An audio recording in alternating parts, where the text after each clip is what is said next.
힘든 시간이고 제일 괴로운 때죠. 차라리 물대포 맞고 이러는 거는 괜찮아요. 그리고 어떤 일을 하고 뭐 고생하고 이런 것들은 아이들한테 떳떳한 부모일 수 있겠다 싶은 생각에 괜찮은데, 아이들 고생하는 거 뭐 이렇게 움직이는 게 고생이라고 생각되면 그때부터는 더 힘들어지는 거고. 기뻤던 순간은 저희가 여러 행동들을 했고 활동들을 했기 때문에 많은데 뭐 이제 사천입법 통과라든지 아니면 뭐 개정안 통과라든지 이런 법적인 통과할 때도 국회에 가서 저희가 이제 노숙농성을 하고 했으니까 그런 거 했을 때는 성취감도 있고 했었는데, 저는 가장 큰 성취감은 언제였냐면 2015년도에 초에 인양을 위해서 저희가 안산에서 팽목항까지 도보를 했어요. 20일간 도보를 했는데 정말 우여곡절이 많았고 생전 그 거리를 걸어본 적이 없는 분들이 걷는데, 이제 제가 이제 인솔을 하게 돼서, 저랑 몇몇 분들이 이제 스텝으로 인솔을 하게 돼서, 저희는 아침 6시에 출발한다 그러면 저희는 새벽 4시부터 일어나서 준비를 해가지고 세팅을 해야 되니까, 그 잠잘 때도 다 이제 인원들이 자는 거 확인하고, 뭐 이제 숙소 같은 게 모자라면 이제 정말 골방 같은 데서 한 대여섯 명이 모여서 이제 자고 막 이래야 되는데도, 그게 경기도를 지나서 충청도를 지나서 전라도, 전라북도 내려가는데 그때부터 할 수 있겠다 생각이 들더라고요. 맨 처음에는 포기하려는 분들도 많았었어요. 근데 아까 말씀드렸잖아요. 우리 애들 일인데 이걸 포기해 하면서 했거든요. 제일 서럽기도 하고 했던 때가 언제냐면, 봉화지겸이라고 그래서 이게 근육에 이제 그 염증이 생기는 거예요. 난 그때 처음 알았어요.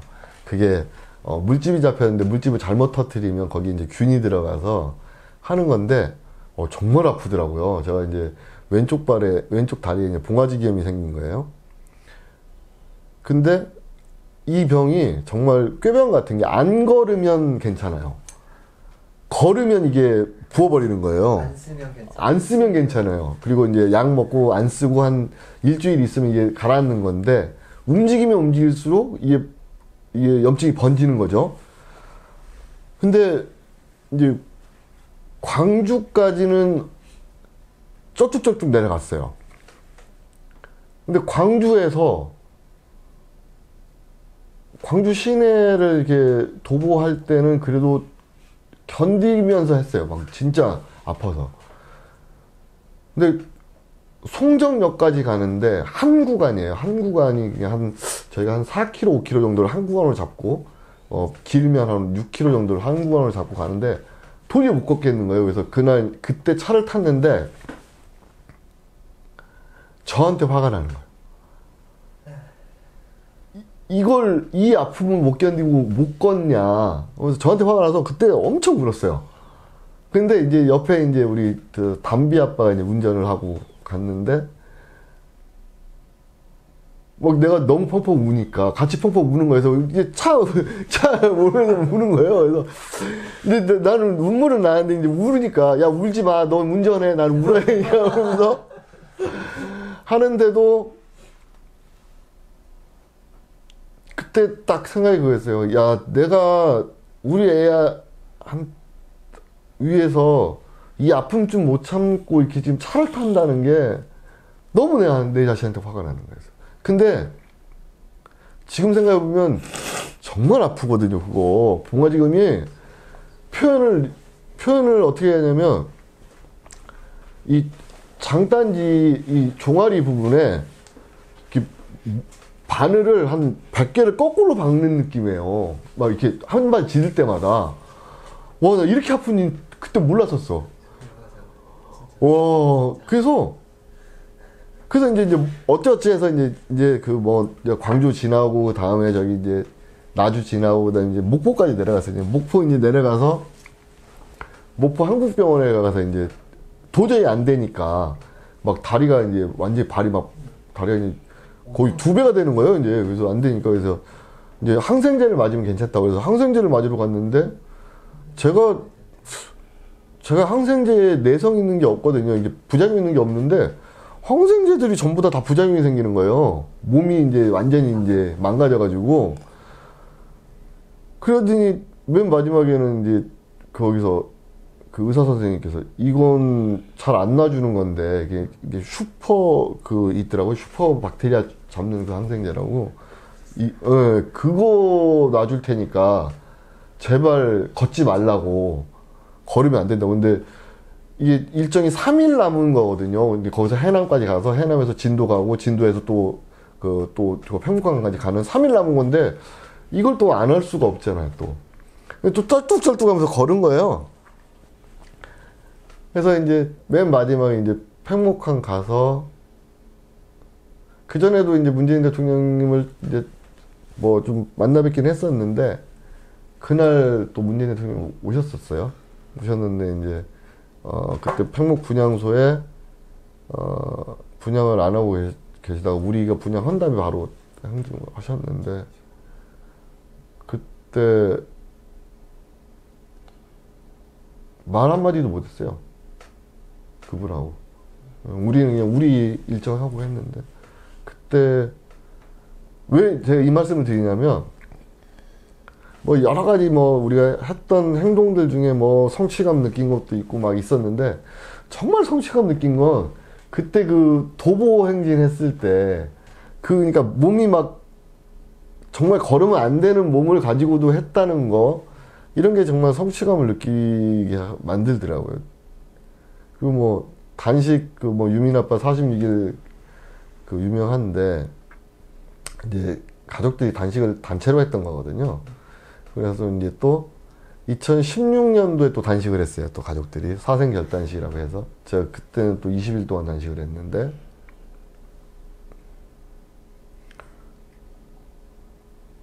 몸을 혹사시키면 건강이 좋아지는 체질인지 의사 선생님이 이제 혈압이랑 당뇨가 있다고 말씀을 드렸더니 단식을 한 열흘 정도 이상 하니까 몸이 좋아지고 있다고. 아니 그럼 선생님 저 앞으로 평생 밥을 먹지 말고 살까요? 그랬더니 아니 점점 이게 그때 술도 안 먹고 그러니까 수치가 좋아진다고 했는데 20일 정도 단식하는데 그때 이제 그 녹색병원의 이보라 선생님이 하신 얘기가 아직도 지금 생생한데 다른 이제 단식 현장에 가면 다른 투쟁장에 가면 한 일주일쯤 되면 이제 그때부터 이제 쓰러지시는 분들이 나온대요. 그러면 이제 뭐 단식 투쟁도 죽을 각오로 하는 거지만 그래도 어떻게 해서 정리해가지고 이렇게 이 투쟁을 마무리하고 다음 단계로 넘어가겠다는 이런 계획을 짤 수 있다. 세월호 가족들은 2주 정도 지나야 그때부터 이제 몸에 이게 반응들이 와서 참 이 엄마들이 막 픽 쓰러져야 되는데 안 쓰러지는 거예요. 그러니까 의사 선생님이 이제 더 다급하신 거야. 이게 더 오래 하면 안 된다. 이제 원래 2주 이상 단식을 하게 되면 그때부터 이제 몸 자체에서 내장을 긁어먹는다고 하더라고요. 이게 근육을 긁어먹고 이제 그 필수 영양소를 빼내야 되기 때문에. 근데 아니 멀쩡하니까 그리고 막 이제 웃고 막 얘기하고 그러니까 이보라 선생님이 세월호 가족들은 이래서 안 된다고 좀 넘어지시라고 막 이런 얘기도 하셨거든. 근데 이제 그런 것들이 이제 막 파노라마처럼 막 지나가네. 이제 아까 물어보시니까. 근데 성취감은 역시 그거죠. 이게 단체로 뭘 했다는 걸 처음 한 거예요. 우리 가족들이 우리가 단체로 뭘 할 수 있을까 해서 여러 농성도 하고 했었지만 2014년도에 특별법 투쟁하면서 여러 군데 농성도 하고 단식도 하고 했었지만 단체로 우리가 뭘 이룩해 보자 해서 이뤄낸 게 그 도보행진. 그게 완주를 했기 때문에 그건 좀 성취감이 좀 있었고 그때 제일 기억에 남네요. 네. 그게 가장 기억에 많이 남는 장면 중에 진도가 마비됐었어요. 그때 진도 역사상 최다 인원이 왔다고 그랬었어요. 그러니까 이제 우리가 맨 먼저 갔잖아요. 근데 맨 마지막에 들어온 분들이 폐막 할 때까지 다 못 들어왔었어요. 줄이 길어가지고. 그래서 아마 3시간, 4시간 차이가 났었을 거예요. 아마 이 도보하시는 분들이. 현목 들어가는 감독이 난리가 났었어. 네, 그랬죠. 미수습자 찾아달라는 요구와 같이 인양을 해야 미수습자를 찾으니까 재수색은 힘드니까 인양해서 해달라 요청하는 거고 그리고 나서 인양을 해야 배를 봐야만이 침몰 원인을 제대로 알 수 있으니까 그렇게 된 거죠. 네. 준영 학생도 그렇고 가톨릭 신자라고 하셨는데 세월호 문제 해결에 있어서 가톨릭 교회가 좀 실질적인 힘이 되었다 그래야 될까? 좀 그런 부분들이 있을까요? 좀 교구마다 좀 나눠서 얘기를 할까요? 전체적으로 할까요? 하신 대로 얘기를 해주세요. 좀 이런 거예요. 교구마다 교구장님들의 성향이라든지 이런 부분들이 좀 틀려서 그러실지 모르겠지만 광주교구 같은 경우는 그 해당 지역이고 해서 좀 적극적인 면이 좀 강했어요. 강했고 그 다음에 수원교구는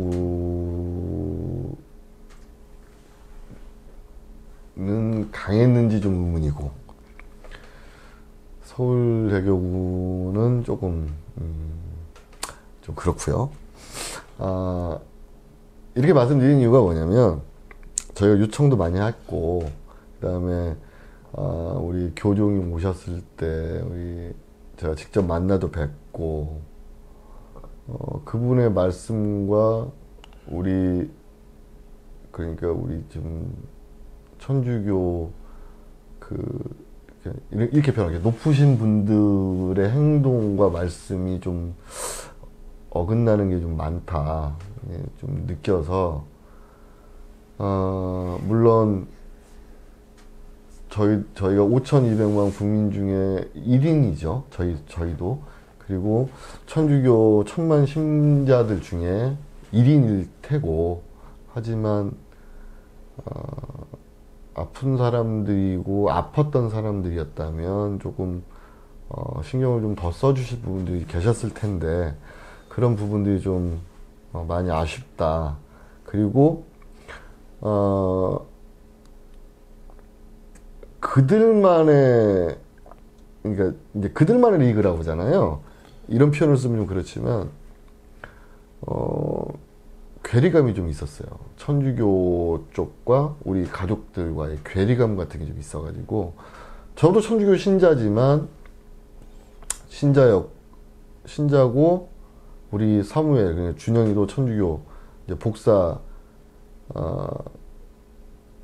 단장이었고 복사를 계속 어렸을 때부터 섰으니까 우리 아이들을 성인을 만들고 싶었던 게 아니거든요. 우리 아이들이 천주교 신자였고 이것만 기억되면 돼요. 우리 아이 준영이가 복사 대장이었다더라만 기억돼도 되는데 좀 이상한 쪽으로 그러니까 우리 아이들을 개별 성당을 하나씩 지어주는 게 어떻겠느냐, 막, 이런 초반에 이런 제의가 들어오고 막 그랬었어요. 그래서 이건 되게 거리감이 있는 그런 거거든요. 그래서 실현 불가능한 얘기잖아요. 또 무슨 성당을 짓는다 하면 그 성당에, 그러니까 성인들의 뭐 모시고 막 이러는 건데, 우리 아이들은 그게 아닌데, 그런 것도 좀 있었고, 또, 아쉬운 거는 우리 아이가 원래는 신부님이 되려고 했었는데, 고민을 좀 하더니 저한테 얘기를 하더라고요. 전 신부님은 안 될 것 같아서. 왜? 그랬더니, 전 여자친구 사귀는 게 너무 좋아요. 그래서, 아, 그래? 그럼 너 신부님 안 해도 되겠다. 했더니, 전 이제 카톨릭 대학교에 있는 간호학과, 거기 가서, 이제 좀, 아픈 사람들, 이런 사람들 도와주고 싶다. 그래서, 그걸 목표로 했었는데, 수원 카톨릭 대학교에는 간호학과가 없더라고요. 간호학과는 이제 서울 교구에 있는 서울 카톨릭 대학교만 있어서, 제가 직접적으로 말씀을 안 드렸어요. 좀 말씀을 좀 드리고, 우리 아이를 좀 명예 입학 그 학생으로 좀 해줬으면 어떻겠나, 이런 생각도 욕심이었죠. 저희 욕심이었는데, 안 했고, 이제 뭐 지났으니까, 뭐 그런 건 다 욕심이고 하는데, 그런 것들이 좀, 사연들이 나오면 그런 사연들에 맞춰서 좀 해주실 수 있었을 텐데 하는 아쉬움이 좀 있고요. 고마우신 분들이 많죠. 뭐 수원교구에서도 그렇고, 서울교구에서도 그렇고, 우리 교종 오셨을 때, 우리 세월호 유가족들 직접 만나게 해주시고, 그 다음에 교황님의 마지막 선물이라고 해서 교황님이 직접 그 축성 내리신 묵주를 우리 미수습자 가족분들한테 하나씩 다 드렸어요. 가족마다. 그게 좀 사연이 있는데, 이 사연만 내가 아마 책으로 써도 될 것 같은데. 뭐냐면, 대전에 그때 성모 승천일 대미사가 있었죠. 그 당시에 이제 우리 교황님을 만나 뵙게 됐어요. 만나 뵙게 됐는데, 이제 저는 못 들어갔어요. 그때 제가 들어갈 거였는데, 당시에 이제 십자가를 메고 이제 올라오신 분들이 계셔서 그분들한테 제가 자리를 양보했어요. 했는데, 나오시는데 그분들이 이제 교황님을 만나 뵙고 이제 저는 이제 아무튼 이게 퍼레이드 한번 하실 때 저희 만나가지고 이제 제가 이제 우리 준영이 사진에 축성도 받고 했는데, 나올 때 보니까 손에 뭘 하나씩 들고 나오는 거예요. 그래서 봤더니 교황님이 이제 축성 내신 묵주를 선물로 주신 거야. 그래서 그때 생각은 딴 게 아니고, 이제 저도 카톨릭 신자이기 때문에 욕심이 나죠. 근데 이제 제가 욕심내는 것보다 그 묵주 하나만이라도 좀 지금 수색 현장에 있는 그 당시에 언딘 바지였을 거예요. 언딘 바지, 그거에서 이제 수색을 계속 하고 있었으니까, 미수습자를 찾고 있었으니까, 언딘 바지하고, 그때 88 바지가 있었나? 그랬을 거예요. 그래서 하나만이라도 좀 거기다 갖다 놓고, 좀, 은혜 아닌 은혜를 좀 입고 싶었어요. 그랬는데, 귀한지 아는지 아무도 안 주는 거야, 이제. 내가 달라고 하니까. 그래서 이제 우리, 그때, 인솔해 주셨던 우리 저 안산 대리부장님한테 요청을 드렸죠. 이런 사정이 있으니 좀 가능하겠느냐 했더니, 근데 마침 또 그때 통역하시는 신부님이 또 대리부장님 또 제자 신부님이셔가지고 그 연결이 돼서, 아니 그게 된다는 거예요. 그냥 주신다는 거야. 그래서 엉겹결에, 그래서 아니 근데 아무 의미가 없잖아요. 그냥 주는 게. 그래서 서신 하나만 써주시면 안 되겠냐고, 교황님 서신 하나만 써주십사 요청을 드렸더니, 이제 저는 그게 되게 쉬운 건 줄 알았어요. 근데 이제 교황님이 국가 원수 이상의 분이시잖아요. 어디 서명을 하는 게, 이게 국가 원수들이 그냥 서명을 잘 안 하는 거라고 하더라고요. 이런 그 VIP 이쪽은. 근데 이제 서명을 남긴 그 서류를 만드는 거잖아요. 이게 원래는 외교상 이런 것까지 다 걸리는 거래요. 근데 전 모르니까 이제 요청을 했는데, 또 흔쾌히 또 그걸 해주신다는 거예요. 그 문구를 또 이제 만들어가지고 이제 그 대리부장님과 같이 만들어가지고 이제 보내가지고 대리부장님 문구 해가지고 했는데, 이걸 저보러 와서 가져가라는 거예요. 가져가서 전해주라는 거예요. 그래서 아니 제가 뭐 아무것도 아니잖아요. 저는 이제 이게 신자인데 아니 그 신부님이 해주셔야죠. 그랬더니 이제 우리 대리구장 신부님도 부담되는 거야. 이제 그 자체가.